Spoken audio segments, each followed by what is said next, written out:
Armageddon 1998, 9-11 et les deux tours en feu. Bien avant 2001, les films programmaient déjà le 11 septembre. Retour vers le futur, 9-11 avec mentionné tour jumelle. Et ensuite avec La route en feu, Indépendance Day 1996, 9-11, deux tours, explosion. Terminator 1984, attention 9-11. Fight Club, Les Simpsons, Cartoon Network ou Matrix avec le passeport de Neo. C'est de la magie psychique, des rituels codés qui s'impriment dans l'inconscient collectif. Blood on the Dance Floor 1997. Michael Jackson en rouge symbolise le sacrifice de masse. Et ses bras pointent vers le 9-11. New York, c'est la scène maçonnique. La statue de la liberté, c'est Lucifer qui observe. Et le sang est la clé qui ouvre le portail. Le 9 symbolise la fin d'un cycle. Et le 11, la renaissance. 9-11 ensemble représentent l'effondrement de l'ancien monde et l'invocation du nouvel ordre mondial. Les deux tours deviennent une. Dans Retour vers le futur, après l'attaque terroriste, il reste plus qu'une tour. Dans Apocalypse 9-11, on parle d'Abaddon, l'ange de l'abîme, Abaddon pour Donald, qui prolonge le rituel. Ses deux mandats 45-47, 4 plus 5 est égal à 9, 4 plus 7 égale 11. Et sa photo de profil, 9 étoiles, 2 barres. Les deux tours, c'était le début du rituel. La fin sera le système d'esclavage technocratique qu'ils mettent en place. Pas. La politique, c'est du catch. Les They killed Charlie Kirk, they want to kill Candace Owens. Ils ne vont pas tuer Candace et ils n'ont même pas tué Charlie. Quand tu protestes, tu es là où le système te veut. Tu participes, tu joues un rôle dans leur scénario. Sans conflit, pas d'attention. Sans ton attention, ils ne te contrôlent pas. La politique, c'est du catch. Les rôles sont toujours écrits à l'avance.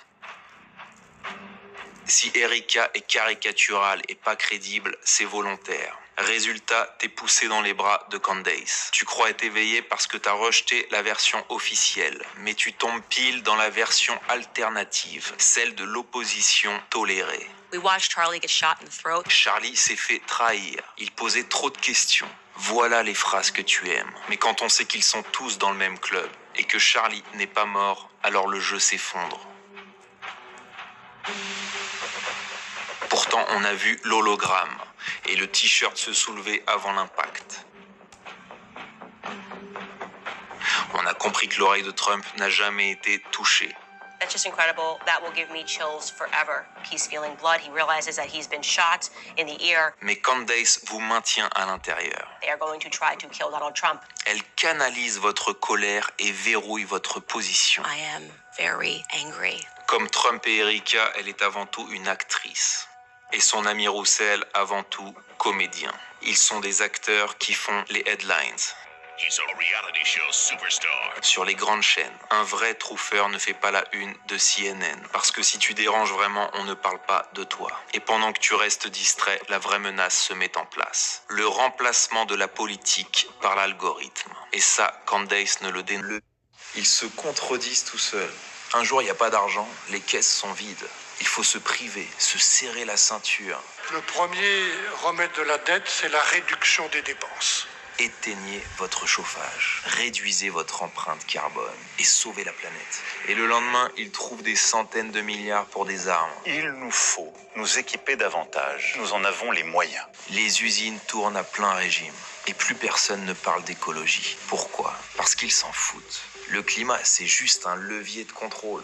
Un prétexte pour vous taxer et vous surveiller. Et comme tout le monde commençait à s'apercevoir qu'il y avait des feux de maison, mais pas de feux de forêt, il faut changer de stratégie. Donc retour à la guerre, il faut produire des armes. Cette fois, pas le temps pour les conférences bilan carbone. Depuis l'enfance, ils nous programment à avoir peur.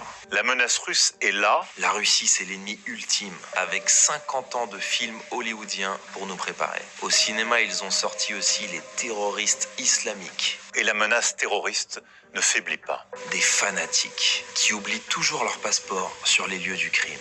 Donc la vérité, c'est qu'il y a toujours de l'argent. Toujours un budget illimité pour servir leur agenda. Donc la menace vient de ceux qui passent leur temps à vous parler de menaces. Alors face à ce monde de danger, Climatique, soviétique ou islamique, au final, c'est géopolitique. En 2002, nous serons dans l'euro. Voter, ça n'aura plus de signification. Le pouvoir sera dans les mains des banquiers de Francfort, entièrement indépendants du suffrage universel. Il faut que nos concitoyens comprennent que c'est un piège qui va se refermer sur eux. En 2002, nous serons dans l'euro. Voter, ça n'aura plus de signification. C'est le poster que vous avez derrière moi. Mars 2021. Un grand nombre de personnes ont réalisé que les individus vaccinés devenaient quasiment tous électromagnétiques à minima au point d'injection.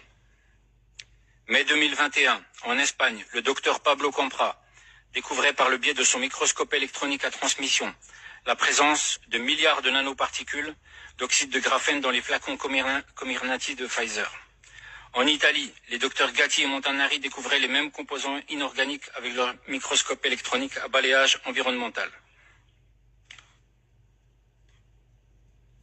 Ils ont également découvert plusieurs dizaines d'autres composants qui ne figuraient pas dans la liste des composants officiels déclarés par les sociétés pharmaceutiques. En Argentine, Lorena Di Blasi et Marcela Sangorin ont fait les mêmes découvertes, mais en pire s'agissant des métaux lourds et des composants non déclarés. 55 composants non déclarés, dont certains sont mortels. En Allemagne, en Angleterre, en Corée ou encore en Australie, même recherche, même résultat, même constat. Rappelez-vous qu'en août 2021, au Japon, le ministère de la Santé a fait retirer tous les lots des vaccins de la société Moderna en raison d'une découverte de contamination. Mais de quelle contamination parle-t-on? Aujourd'hui, tous ces chercheurs sont formels. Il ne s'agit pas d'une contamination, mais d'un véritable crime contre l'humanité. Et quel genre d'opération faisiez-vous? C'était des opérations clandestines. Nous étions impliqués dans des coups d'État, nous prenions le contrôle de pays pour d'autres dirigeants. Nous étions impliqués au Mozambique en propageant le virus du sida par voie médicale. Nous étions impliqués en Angola avec le docteur Jonas Savimbi pour diverses opérations. Nous accordions un soutien militaire. Donc, des gens ont été tués pendant ces opérations. Absolument. Yoran, je vais juste reposer la question et tu pourras intervenir. Ok. Vous avez parlé de propagation active du sida. Il y avait une unité du SAIMA. L'une de nos attributions était d'aller dans des pays africains. Et comment ça se passait exactement? Par inoculation. Par le biais de vaccins? Oui, par le biais de vaccins. En faisant semblant de vacciner des gens et ce genre de choses. L'idée étant de tuer des Noirs. Oui, d'éradiquer les Noirs. Vous devez comprendre que le concept était que le sida était un tueur. Il était incurable à l'époque, alors on nous laissait croire que si on infectait les gens, c'était une méthode rapide et non militariste pour éliminer des Noirs. Et c'est quelque chose que vous savez avec certitude, que le sida était activement propagé dans d'autres pays? Oui, dans des pays africains. Bill Gates est un démon. Ce monsieur, il va en Afrique, proposer là-bas un contraceptif qui empêche les femmes d'avoir des enfants pendant plus de 8 ans. Il a proposé ça au Kenya, il a allé en Namibie, la présidente de Namibie lui a dit « dehors ». Mais je vous rappelle quand même ici que du temps de la colonisation, il y a un premier ministre sud-africain, un blanc du nom de Foster, qui a dit que l'Afrique serait un paradis sans les Africains. Mais ça là, ce qu'il propose Bill Gates là, c'est quoi? C'est pour limiter la natalité africaine. Les institutions internationales prévoient qu'en 2060, l'Afrique représentera un tiers de la population mondiale. Ils ne pourront plus nous tenir. C'est pour ça qu'ils sont en train de flipper et des démons comme Bill Gates veulent passer à l'œuvre. Qu'est-ce que vous en pensez?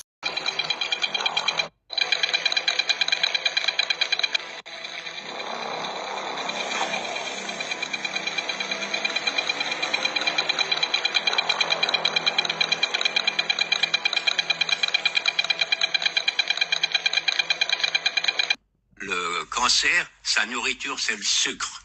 Donc, faut pas lui en donner. Si vous lui en donnez et qu'il est en acidose, l'acidose le prive. Ça ne marche pas, c'est neutralisé.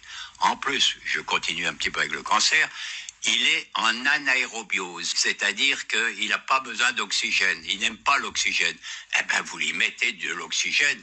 Vous voyez, le fait, alors les gens m'écoutent en disant, mais tout ça, ils ne le respectent pas. Et ça, c'est le préambule pour avoir un bon terrain.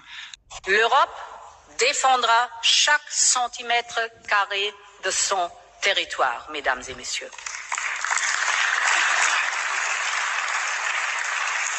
C'est la présidente de la Commission européenne. Oui.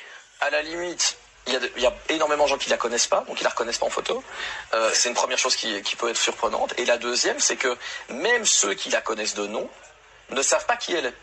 Donc c'est surprenant, c'est le plus haut fonctionnaire de l'Union européenne et les médias nous en font pas vraiment le portrait. Alors les médias allemands, ils la connaissent parce qu'elle vient de là-bas, mais nous, on n'a pas investigué pour dire mais en fait cette femme, elle a un passé sulfureux, elle a une fausse identité, les services de secret anglo-saxons l'ont exfiltrée d'Allemagne, lui ont donné cette fausse identité, ont fabriqué sa carrière et donc c'est des choses où le commun des mortels n'est pas informé de ça. Et quand on voit ce qu'elle a fait en Allemagne, en fait elle a fait la même chose qu'ici en plus petit.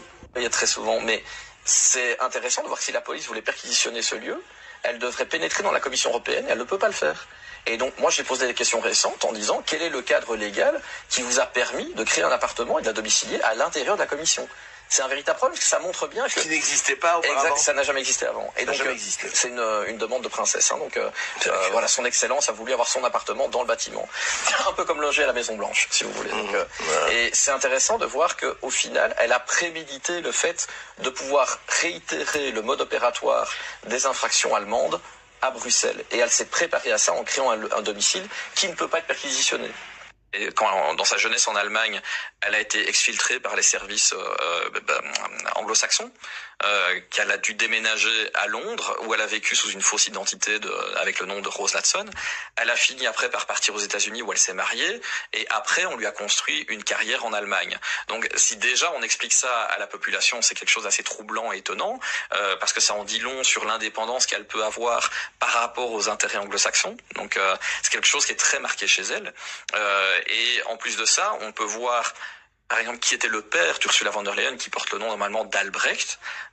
Son père a écrit un livre. Alors je suis très amusé dans mes recherches de voir que en 1976, parce que je suis en France, pas en Belgique, le père d'Ursula von der Leyen a écrit un livre qui est quand même une espèce de promotion du totalitarisme en nous expliquant que l'être humain peut être réifié, que c'est un engrenage d'une machine et il va jusqu'à faire la promotion de la torture d'État dans son livre, ce qui dans ces années-là avait choqué la presse comme Le Monde ou Amnesty International.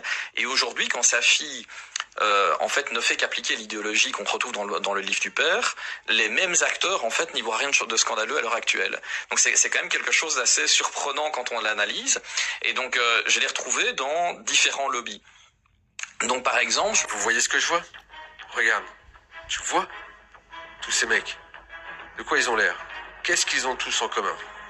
Sérieux les mecs, ils sont tous repassés sur des écouteurs filaires et crois-moi, c'est pas parce que c'est un effet de mode. Ils commencent enfin à comprendre les dangers derrière la technologie sans fil. Ces écouteurs Bluetooth, tu dois protéger ton cerveau. Je n'y avais pas pensé avant, mais les ondes électromagnétiques vont tout de suite dans ton cerveau. Et crois-moi, ce n'est pas une théorie du complot. Il existe une science légitime qui remonte aux années 60, qui montrait que les ondes natives des champs électromagnétiques peuvent avoir des effets néfastes sur les plantes, les animaux et les humains. Mais ce ne sont pas seulement vos écouteurs, c'est aussi le Wi-Fi, les antennes 5G, les téléphones portables, les appareils électroniques, les câbles électriques, les véhicules électriques et les lignes à haute tension, mais aussi les câbles qui passent dans vos murs, la lumière bleue des écrans. Tous ces appareils émettent un champ électromagnétique dont vous devriez vraiment vous soucier, car la technologie va continuer à croître et ne risque pas de s'arrêter. Et c'est un problème de santé auquel nous allons tous être confrontés. Alors suis-moi sur ce compte si tu veux que je te parle d'électroconscience et que je t'apprenne à maîtriser ton environnement électromagnétique.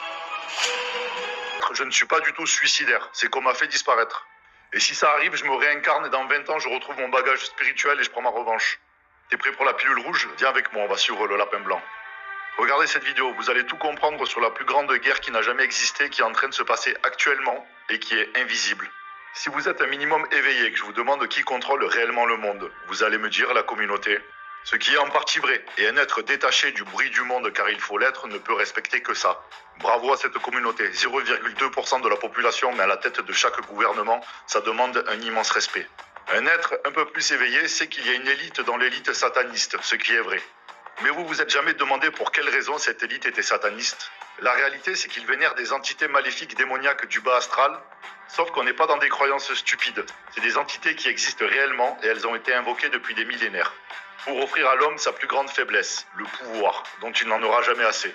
Ta réalité est liée à ton état de conscience qui définit ta fréquence. Ces entités n'existent que dans la fréquence la plus basse. C'est pour ça qu'on fait des trucs pas catholiques aux enfants depuis des millénaires. Pour entrer en communication avec cette entité, il faut que l'invocateur soit sur la fréquence la plus basse. S'en prendre à un enfant est le péché le plus ultime. Donc l'invocateur peut se retrouver sur la même fréquence que le démon. Les gens qui nous gouvernent vraiment travaillent dans l'ombre pour ces entités. Ces entités ont besoin d'énergie négative pour vivre, exister. Anxiété, stress, peur, panique.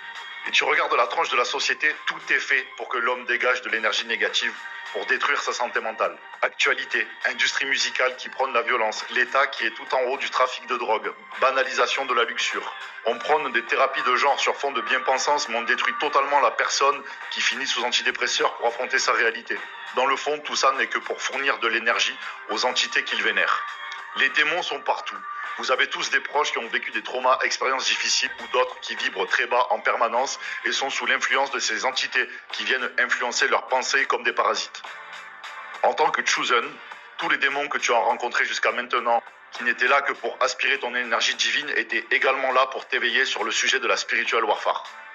Tu prends du recul, c'était toutes les mêmes. Ces démons que tu as rencontrés juste là pour créer un lien énergétique et aspirer ton énergie divine.